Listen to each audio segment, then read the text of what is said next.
Hubo un tiempo, no tan lejano, en que el mundo todavía guardaba secretos. Un tiempo en que los bordes de los mapas se difuminaban en la conjetura, y la imaginación podía poblar los vacíos con imperios perdidos y maravillas olvidadas. El corazón de Sudamérica era el último de estos grandes lienzos en blanco. Un crisol de verdor impenetrable, un laberinto de ríos traicioneros y fiebres mortales.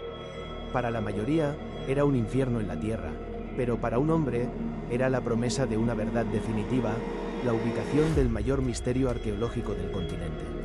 Su nombre era Percy Harrison Fawcett, coronel del ejército británico, espía, topógrafo de la Royal Geographical Society.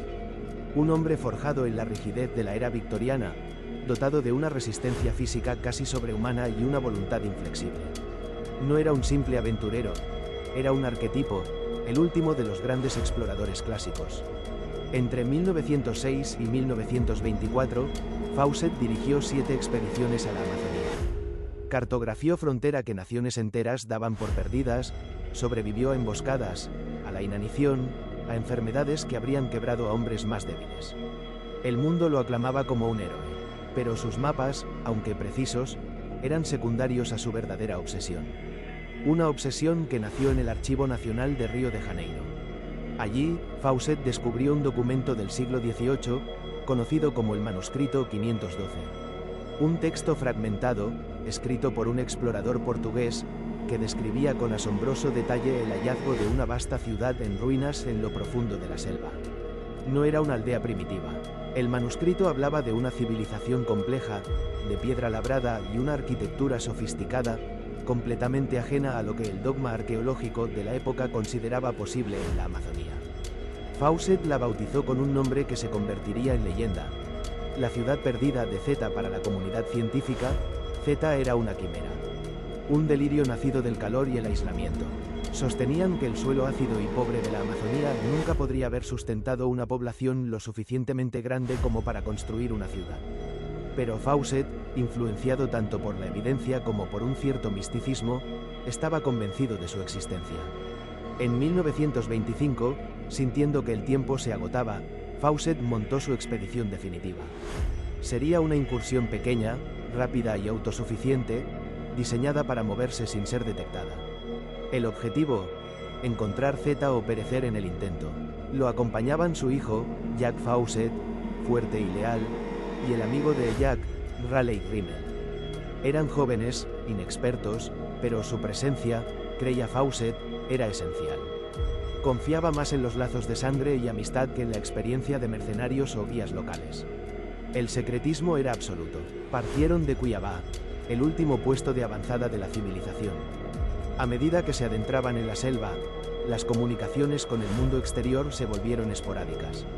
Sus despachos, enviados a través de mensajeros nativos, hablaban de un progreso constante, a pesar de las plagas de insectos y el calor sofocante. La última comunicación confirmada de Percy Fawcett fue enviada desde un lugar que él mismo bautizó como Campamento del Caballo Muerto. En una carta a su esposa Nina, su tono era optimista, casi triunfante. Escribió: "No teman ningún fracaso. Fue la última vez que el mundo oyó su voz. Después, solo silencio. Un silencio profundo, impenetrable, que se extendió durante meses, y luego años". La ausencia de noticias, que al principio se atribuyó al secretismo de Fawcett, se convirtió en una creciente alarma. La desaparición de uno de los exploradores más famosos del mundo desencadenó una de las mayores búsquedas de la historia. Durante las siguientes décadas, más de una docena de expediciones se adentraron en la jungla para encontrarlo. Se estima que más de 100 personas murieron buscándolo, devoradas por el mismo misterio que intentaban resolver. No encontraron rastro alguno, ni un diario, ni un instrumento, ni un solo resto humano que pudiera ser identificado de forma concluyente. Era como si Fawcett y sus 2 jóvenes compañeros se hubieran desvanecido de la faz de la Tierra. Las teorías florecieron en el vacío de la evidencia. La más persistente apuntaba a que fueron asesinados por una tribu hostil.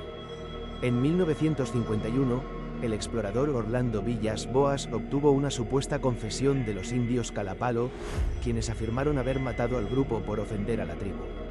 Incluso entregaron unos huesos, pero el análisis forense de los restos, realizado en Londres, fue rotundo. Los huesos no pertenecían a Percy Fawcett. La confesión se desmoronó, quizás fue un malentendido, una historia contada para apaciguar a los insistentes buscadores, o una mentira para ocultar otra verdad. Otras teorías eran más extrañas. Se vieron superados por la enfermedad y el hambre, sus cuerpos reclamados por la selva antes de que nadie pudiera encontrarlos. ¿O acaso, como susurraban algunos, Fawcett encontró su ciudad perdida y decidió quedarse, abandonando nuestro mundo por uno más antiguo? La figura de Fawcett se solidificó en el mito. Se convirtió en el prototipo del explorador perdido, un símbolo de la audaz pero a menudo trágica búsqueda del conocimiento. Su ciudad de Zeta fue relegada al reino de la fantasía, la obsesión de un hombre brillante pero equivocado. O eso se creyó durante casi un siglo. La tecnología moderna, sin embargo, ha comenzado a revelar los secretos que la selva guardó durante tanto tiempo. Imágenes satelitales y tecnología LIDAR, capaz de mapear el terreno bajo la densa vegetación, han descubierto algo asombroso en la misma región que obsesionaba a Fawcett. No son ciudades de piedra como las de los incas o los mayas, sino vastos y complejos asentamientos urbanos de tierra, conocidos como ciudades jardín. Redes de pueblos fortificados, conectados por calzadas, rodeados de tierras agrícolas y estanques. Evidencia irrefutable de civilizaciones precolombinas a gran escala, justo donde la ciencia decía que era imposible. Fawcett pudo haberse equivocado en los detalles. Su Zeta de piedra y arcos pudo haber sido una interpretación errónea, una proyección de los modelos europeos sobre una realidad amazónica diferente. Pero su intuición fundamental, su creencia inquebrantable en una gran civilización perdida en el corazón de la selva, ha sido vindicada de la manera más espectacular. Estaba buscando en el lugar correcto, siguiendo las pistas de una historia real que nadie más creía. Esto añade la capa final y más profunda al misterio. No sabemos cómo murió, pero ahora sospechamos que murió en el umbral de la verdad que había buscado toda su vida. El destino final de Percy Fawcett, su hijo y su amigo, sigue siendo uno de los secretos mejor guardados del planeta. Su historia no es solo un relato de exploración, sino un testamento sobre la naturaleza misma del descubrimiento. A veces, los límites del mapa no marcan el final del mundo conocido, sino el comienzo de una realidad que espera, paciente, bajo el velo del tiempo, a que tengamos los ojos para verla. Y hay secretos que la selva, sencillamente, nunca entrega.